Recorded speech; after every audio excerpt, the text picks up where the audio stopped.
Disclaimer, कहानी से पहले एक सच। ये कथा कल्पना की छाया से जन्मी है, भावनाओं की रोशनी में बुनी गई है। इसमें दर्शाए गए पात्र, स्थान, घटनाएं सभी लेखक की कल्पना का परिणाम है।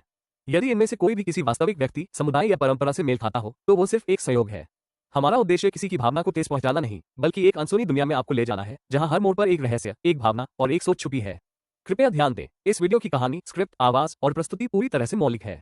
बिना अनुमति के इसका कोई भी हिस्सा कॉपी, री-अपलोड या दोबारा उपयोग करना कानूनी रूप से वर्जित है। यह कोई हल्की कहानी नहीं है, यह है एक दीर्घकालिक और गूढ़ यात्रा।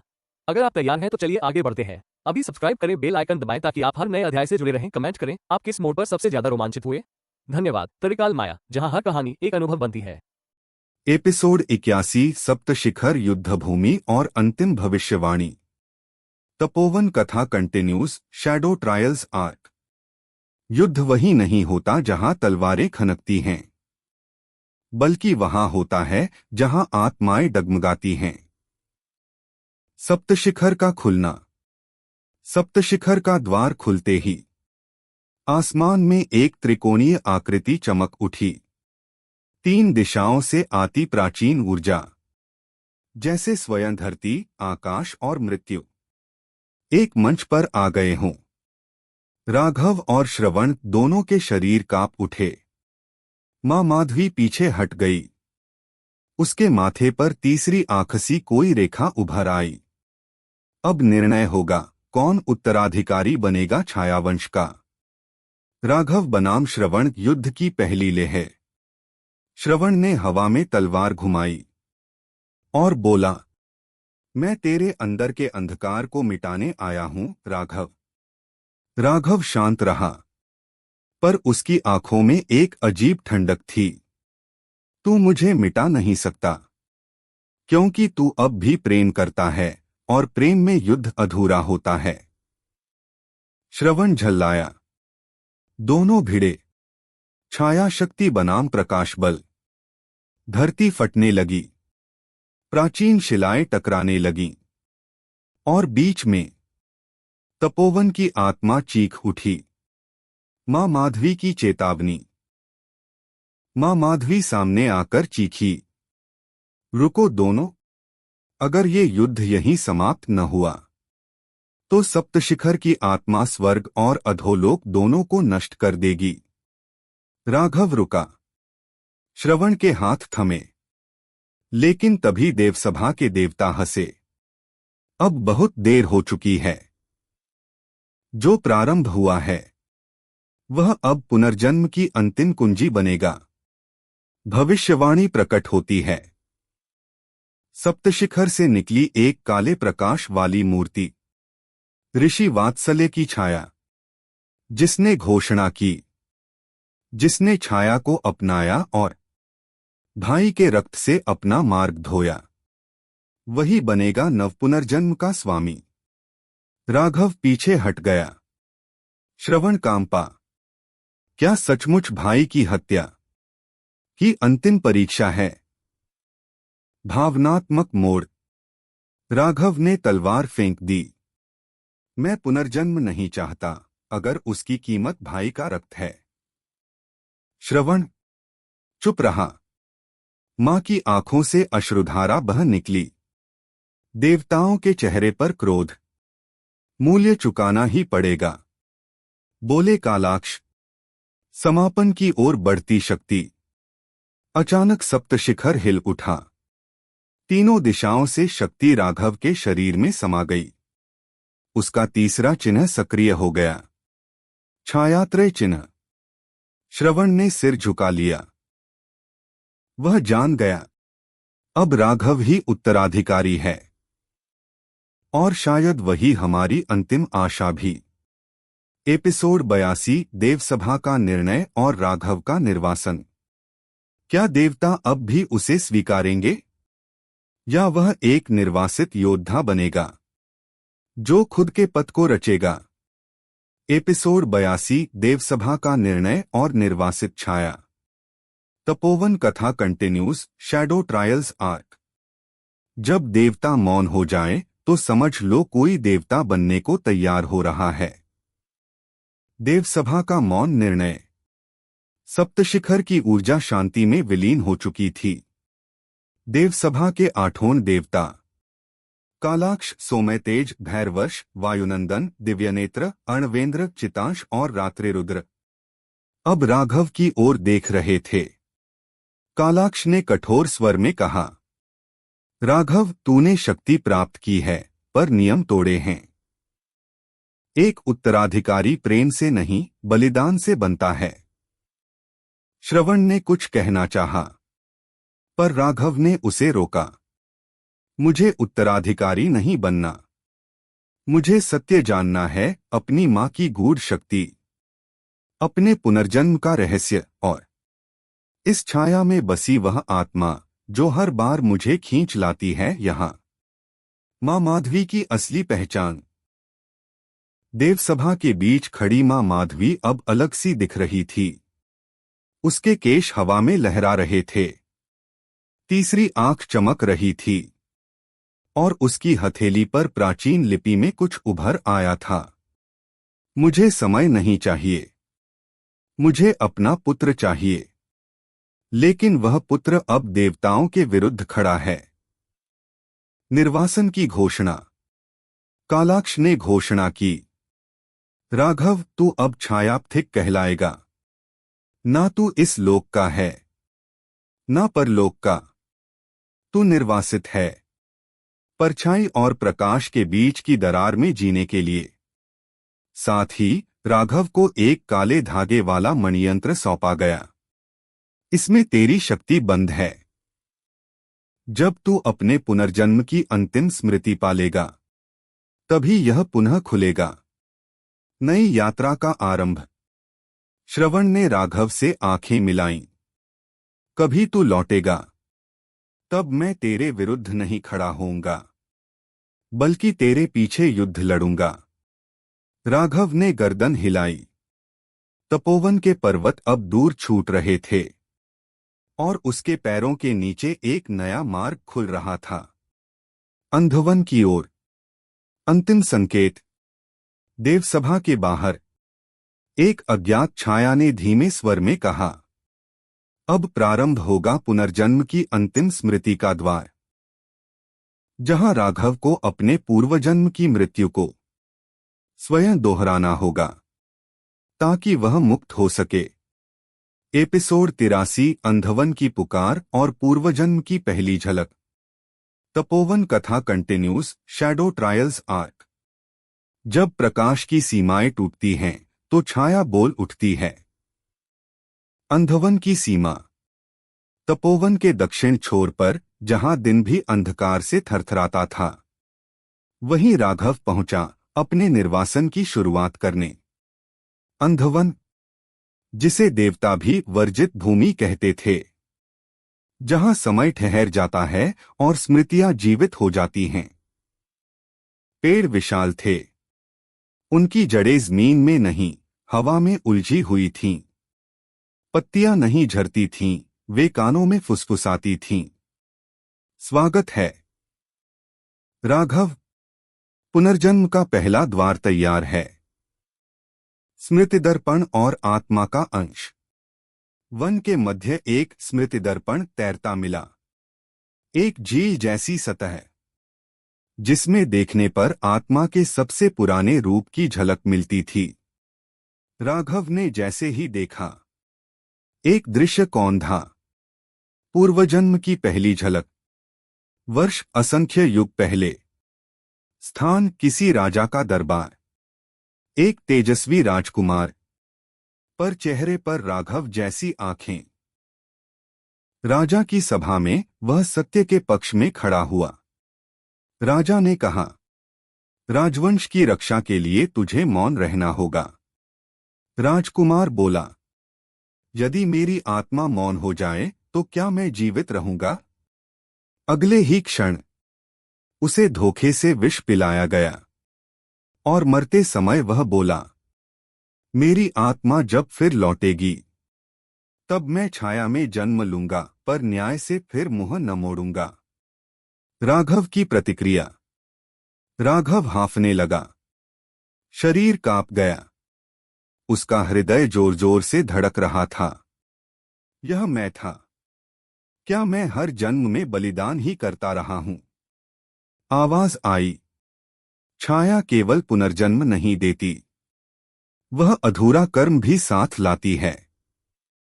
अब दूसरे द्वार की ओर बढ़ो, जहां तुम अपने पहले प्रेम से मिलोगे। अंत में अंधवन की हवाएं और गाढ़ी हो चली थीं। राघव की आंखों में आंसू थे, पर होठों पर हल्की सी मुस्कान। तो यही है छायापथ, अधूरे वादों को पूरा करना। एपिसोड 84, पहला प्रेम और छाया, हृदय का द्वार। क्या आप देखना चाहेंगे राघव के उस पूर्वजन्म की प्रेम कहानी जो कभी पूरी न हो सकी? एपिसोड 84, पहला प्रेम और छाया, हृदय का द्वार। तपोवन कथा, शैडो ट्रायल्स आर्क कंटिन्यूज। छाया केवल स्मृति नहीं होती, वह उन वादों की गूंज होती है जो मृत्यु से भी नहीं मिटते। अंधवन का दूसरा द्वार। जब राघव स्मृति दर्पण से आगे बढ़ा तो चारों ओर की हवा बदल गई। अब पेड़ों पर लाल फूल खिले थे, पर हर फूल से एक धीमी कराहती आवाज निकल रही थी। उसने सामने देखा, एक द्वार पत्थरों से बना, जिस पर लिखा था छाया हृदय, जहां दिल के अधूरे राग अब भी गूंजते हैं। पहले प्रेम की स्मृति। जैसे ही राघव द्वार पार करता है, उसके सामने समय टूटने लगता है और दृश्य बनते हैं। एक राजमहल का उद्यान। चंद्रमा की रोशनी में एक कन्या वीणा बजा रही है। उसका नाम था माधवी। माधवी और राघव का पूर्वजन्म। माधवी एक ऋषिपुत्री और संगीतज्ञ, राघव उस काल का राजकुमार। दोनों छुपकर मिलते थे, जहां न युग नियम रोकते थे न कुल मर्यादा। राघव, यदि तुझे विष दे दिया जाए तो तू मुझसे क्या कहेगा? मैं कहूंगा, अगली बार जब जन्म लूंगा तब भी तुझसे पहले प्यार करूंगा। लेकिन उन्हें अलग कर दिया गया। राजकुमार को विष दे दिया गया और माधवी को जोगिन बना दिया गया। माधवी मरते मरते बोली, मैं छाया बन जाऊंगी और तुझे हर जन्म में ढूंढूंगी। वर्तमान में राघव की आंखें डबडबा उठीं। उसने देखा, सामने वही माधवी छाया में बनी खड़ी थी। उसने धीरे से कहा, तुम आ गए। मैंने वादा निभाया। मैं रुकी रही इस द्वार पर। राघव ने उसका हाथ थामा, पर छाया फिसलती रही।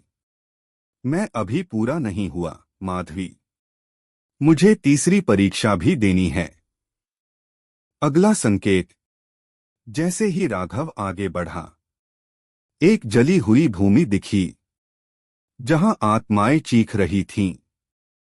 एक ताम्रलिपि पत्थर पर चमक रही थी। तीसरी परीक्षा, छाया क्रोध। अपने भीतर की हिंसा से लड़ो, वरना वह तुम्हें भस्म कर देगी। अंत में राघव पीछे मुड़ा। माधवी की छाया अब शांत थी, जैसे अगले मिलन की प्रतीक्षा कर रही हो। वह आगे बढ़ा। अब तीसरा द्वार था, जिसमें न प्रेम था न मृत्यु, बल्कि वह राक्षस था जो राघव के भीतर पल रहा था।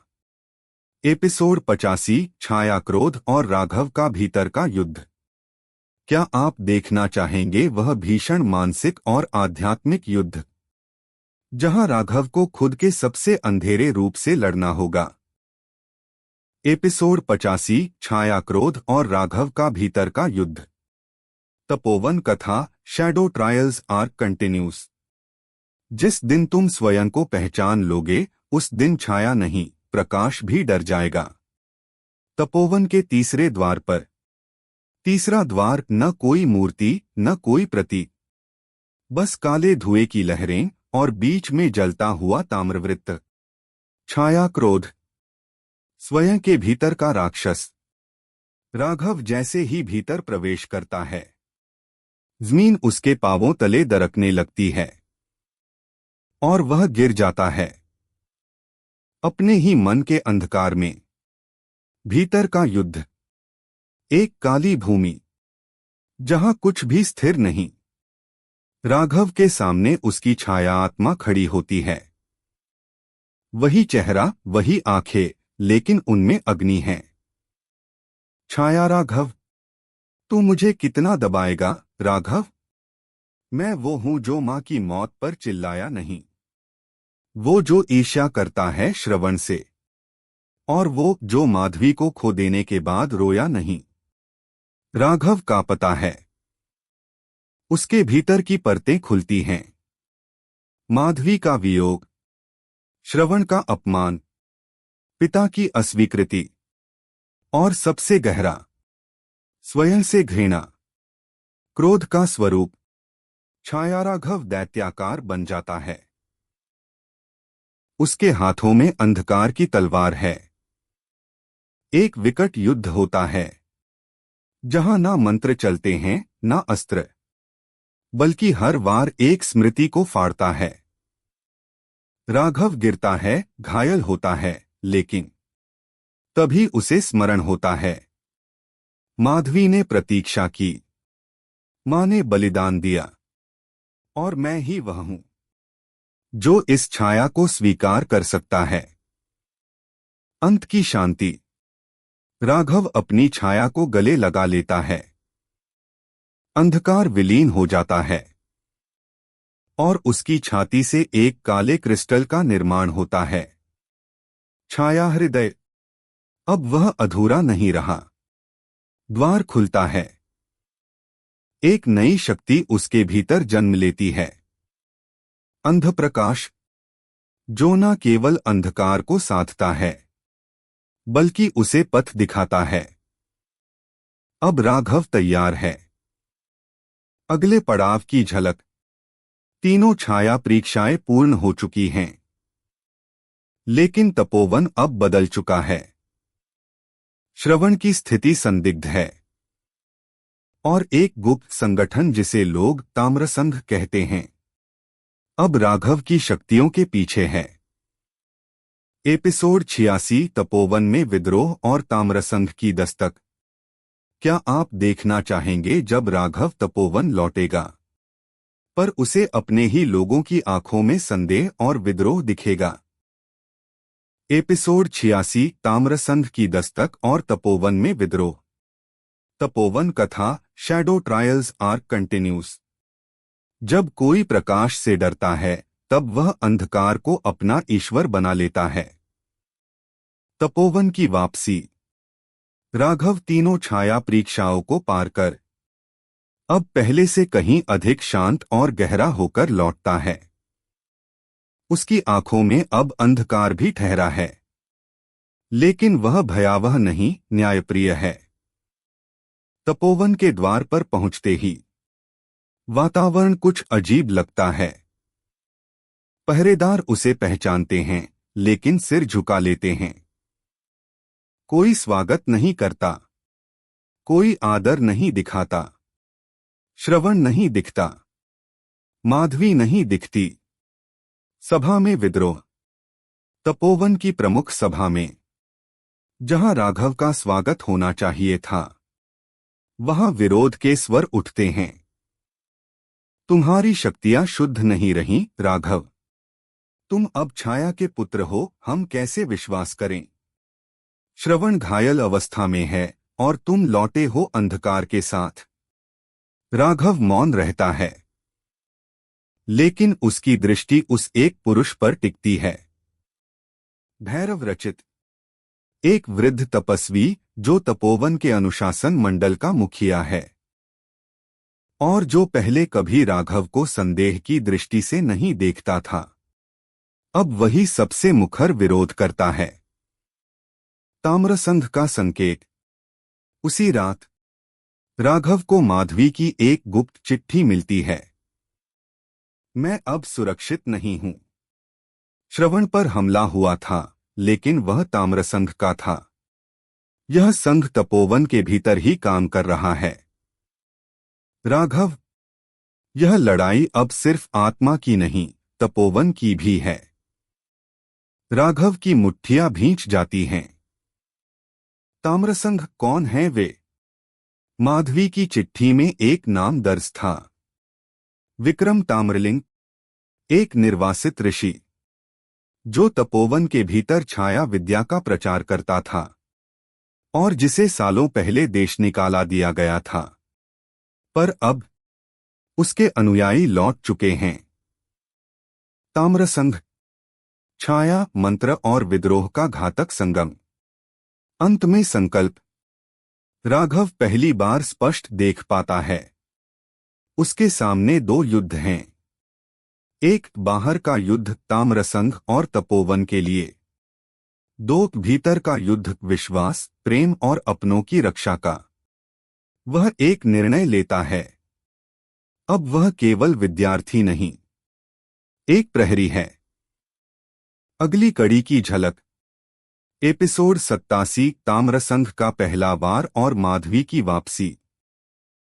क्या आप देखना चाहेंगे जब रात्रि के अंधकार में ताम्रसंघ तपोवन पर हमला करता है और राघव को अपनी नई छाया शक्ति से पहली बार किसी को बचाना पड़ेगा?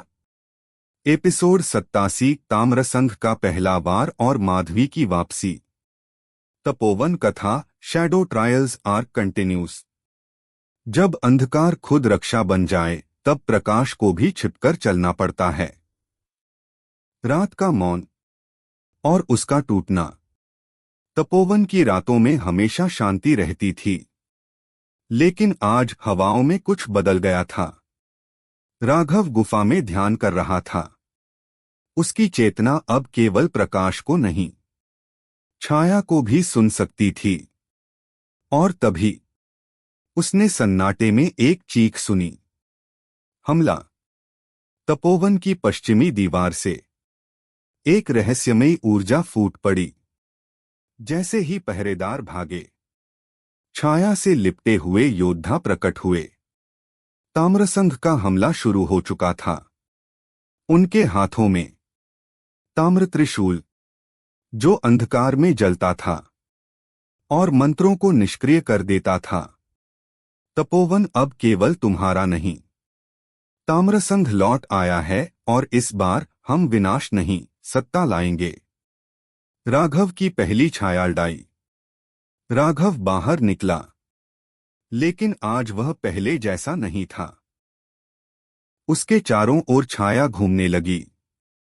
उसने मंत्र नहीं पढ़ा, बल्कि केवल सोचा, और छाया ने उसका आदेश माना। छाया कवच, त्रिछाया प्रहार। 3 ताम्रसंघ योद्धा वहीं ढेर हो गए। बचाव के लिए आए अन्य छात्र चकित थे। वे डर रहे थे कि कहीं राघव भी उन्हीं जैसा न बन गया हो। माधवी की वापसी। तभी तपोवन के उत्तर द्वार से एक सफेद लहर सी दौड़ती आई। माधवी, चोटिल, थकी हुई, लेकिन उसकी आंखों में चमक थी। मैं जानती हूं कौन गद्दार है, राघव, और मुझे तुम्हारे साथ खड़ा होना है, अब हमेशा के लिए। राघव के भीतर कुछ पिघलता है, लेकिन युद्ध का समय नहीं गुजरा। अंत में एक रहस्य और। माधवी ने जो नाम लिया, वह राघव के पैरों तले जमीन खिसका देने वाला था। भैरव रचित वही गद्दार है। वह ही ताम्रसंघ का भीतर का मुखिया है। अगली कड़ी की झलक। एपिसोड 88, भैरव रचित का षड्यंत्र और श्रवण का निर्णय। क्या राघव इस षड्यंत्र को उजागर कर पाएगा जब सब उसके खिलाफ हो चुके हैं? और क्या श्रवण, जो अब जाग गया है, राघव का साथ देगा या विरोध?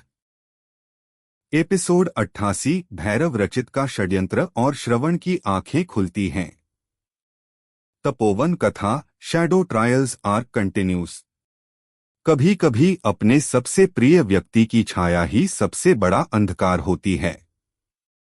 गुप्त सभा, भैरव रचित का चेहरा। तपोवन के सबसे पुराने खंडहर में, जहां अब कोई साधना नहीं करता, वहां आज रात एक गुप्त सभा हो रही थी। भैरव रचित, जिसे सब राघव का गुरु मानते थे, वह एक अजीब सी भाषा में मंत्र पढ़ रहा था। उसके चारों ओर ताम्रसंघ के मुखौटा पहने योद्धा बैठे थे। तपोवन को फिर से ताम्रवेद का पथ दिखाना होगा। प्रकाश के झूठ को छाया की सच्चाई से जलाओ। और फिर उसने एक पुराना ताबीज हवा में उठाया। माधवी का खून लगा ताबीज। श्रवण का द्वंद्व। श्रवण, जो अब तक संदेह में था, अचानक सब कुछ सुन लेता है। वह उस सभा की दीवार के पीछे छिपा था। उसके दिमाग में राघव की बातें घूमने लगती हैं। भाई, हर चीज को शक्ति से नहीं, कभी कभी सत्य से भी देखा जा सकता है। श्रवण की आंखों में जलन थी, क्योंकि उसने अब तक गलत व्यक्ति पर विश्वास किया था। सामना गुरु बनाम शिष्य, राघव और माधवी भैरव रचित की गुफा तक पहुंच चुके थे। अचानक सामने आया वही चेहरा जिसने राघव को सिखाया था ध्यान, जिसने उसे छाया से परिचित करवाया था। अब वही व्यक्ति ताम्रसंघ का सर्वोच्च नेता निकला। भैरव रचित, तुम्हारा जन्म हुआ था मेरे मार्ग पर चलने के लिए राघव, लेकिन तुमने प्रकाश का मोह चुन लिया। राघव, नहीं, मैंने स्वतंत्रता चुनी, और अब मैं तुम्हारी छाया में नहीं, अपनी चेतना में जीऊंगा। श्रवण का निर्णय। सभा टूटती है। राघव और भैरव रचित की लड़ाई शुरू होने ही वाली थी कि श्रवण आ जाता है। सबकी सांसें थम जाती हैं। माधवी का दिल धड़क रहा था। क्या श्रवण अपने गुरु का साथ देगा? श्रवण, मैं अब केवल अपने हृदय की सुनूंगा। और उसने रचित की तलवार को रोक दिया। मेरा मार्ग अब राघव के साथ है, क्योंकि यही सत्य है। अगले एपिसोड की झलक। एपिसोड 89, भैरव रचित बनाम राघव, पहली छायायुद्ध। अब युद्ध टल नहीं सकता। गुरु और शिष्य, जो एक ही स्रोत से शक्ति पाते थे, अब आमने सामने खड़े हैं। क्या राघव सच में तैयार है, या फिर भैरव रचित ने उसकी हर चाल पहले ही जान ली है? एपिसोड 89, भैरव रचित बनाम राघव, छायायुद्ध की पहली अग्निपरीक्षा। तपोवन कथा, शैडो ट्रायल्स आर्क कंटिन्यूस। जब गुरु भटक जाए तो शिष्य को न्याय की मशाल बनना पड़ता है। छाया संवेदन की शुरुआत। तपोवन के प्राचीन खंडहर में चारों ओर छाया संज्ञाएं हिलने लगी थीं। राघव और भैरव रचित के बीच एक ऐसा द्वंद्व प्रारंभ होने वाला था, जो केवल शक्ति पर नहीं, आत्मिक स्थिरता और नीति पर भी आधारित था। श्रवण एक कोने में खड़ा सब देख रहा था। जब रचित ने मंडराते अंधकार से कहा, राघव, तुम मेरी सबसे सुंदर रचना थे, लेकिन तुमने अपनी आत्मा का रंग बदल लिया। अब मैं तुम्हें मिटाकर ही चैन लूंगा। युद्ध का पहला प्रहार। भैरव रचित ने छाया त्रिशूल उगाया, एक ऐसा हथियार जो आत्मा की धड़कन के साथ जुड़ता है। राघव ने अपने दोनों हाथों से अंधनाद मुद्रा बनाई, एक ऐसी मुद्रा जो केवल श्रद्धा से जली आत्मा ही चला सकती थी। अगले ही पल पूरा आकाश काला हो गया। माधवी चीख उठी, नहीं, ये साधारण युद्ध नहीं, ये आत्माओं की बलि मांगेगा। छाया परतों का भेदन। राघव ने भैरव रचित पर पहला वार किया। एक प्रकाश बिंदु उसकी हथेली से निकला, जो सीधे जाकर रचित की तीसरी छाया परत को फाड़ता है। लेकिन रचित मुस्कुराता है, तुमने जो साधना छोड़ी, वो मैं पूरी कर चुका हूं। मैं अब केवल गुरु नहीं, ताम्रछाया का अवतार हूं। और तभी भैरव रचित की आंखें बदल जाती हैं। उसका चेहरा विकृत हो जाता है। वह अब मानव नहीं रहा। श्रवण की अंतर्दृष्टि, श्रवण की दृष्टि अब खुल चुकी थी। वह महसूस कर रहा था कि भैरव रचित केवल एक व्यक्ति नहीं, एक विचार बन चुका था, जो छाया को अंतिम सत्य मान चुका था। श्रवण ने अपने भीतर के द्वंद्व को शांत किया और धीरे धीरे अपना हाथ राघव के कंधे पर रखा। श्रवण, अब लड़ाई अकेले की नहीं, ये हमारा कर्म है भाई। अंतिम क्षण। भैरव रचित के चेहरे पर पहली बार डर दिखाई दिया, क्योंकि दो आत्माएं अब एक लय में आ चुकी थीं। राघव और श्रवण ने मिलकर द्वैतछाया मंत्र उच्चारित किया और उनके सम्मिलित वार से पूरा खंडहर थर्रा उठा। अगले एपिसोड की झलक। एपिसोड 90, भूतकाल की एक टूटी हुई कथा और रचित का अंतिम रहस्य। रचित अब केवल एक पराजित शत्रु नहीं, बल्कि एक टूटी हुई पीढ़ी का प्रतीक बन गया है। अगली कड़ी में राघव को मिलेगी एक प्राचीन दृष्टि। उसमें दिखेगा तपोवन का असली इतिहास और वह सच जो राघव के पुनर्जन्म से भी पहले का है। एपिसोड 90, पूर्वजन्म की टूटी कड़ियां और रचित का अंतिम रहस्य। तपोवन कथा, शैडो ट्रायल्स आर्क कंटिन्यूस। सत्य को जानने के लिए केवल वर्तमान नहीं, अतीत की दरारों में झांकना पड़ता है। रचित की अंतिम सांसें। भैरव रचित घुटनों पर गिर चुका था। उसका चेहरा अब विकृत नहीं, शांत हो गया था, मानो वर्षों से बंधा कोई अभिशाप अब टूट चुका हो। राघव उसके पास पहुंचा और देखा कि उसकी आंखों में आत्मग्लानि की छाया थी। रचित, राघव, तुमने वही किया जो मुझे करना चाहिए था, लेकिन मैं डर गया था, अपने ही बनाए अंधकार से। रचित ने एक काले पत्थर का टुकड़ा राघव को सौंपा, जिस पर अक्षर नहीं, स्मृतियां जमी थीं। पत्थर में बंधा पूर्वजन्म। जैसे ही राघव ने पत्थर को छुआ, पूरा संसार ठहर गया। तपोवन की जमीन कांप उठी। राघव की आंखें सफेद हो गईं और वह एक दूसरी दुनिया में पहुंच गया। वहां वह स्वयं को देखता है, पर वह राघव नहीं, ऋषि आदित्य था, एक महान तपस्वी जिसने छायापथ की रचना की थी, लेकिन उसी पथ ने उसे पत्थर बना दिया था। स्मृति दर्शन की पीड़ा। राघव ने देखा, उसकी पत्नी को उसके ही शिष्य ने धोखा दिया, उसकी संतानें छायापथ में फंस गईं और तपोवन उसका बनाया हुआ तीर्थ धीरे धीरे छाया किले में बदल गया। मैंने छाया को रोशनी समझा था, लेकिन मैं स्वयं एक छाया बन गया। यह था ऋषि आदित्य का अंतिम शोक। वर्तमान में वापसी। राघव की सांसें तेज हो गईं। उसने पत्थर फेंक दिया, लेकिन अब वह सच्चाई जान चुका था।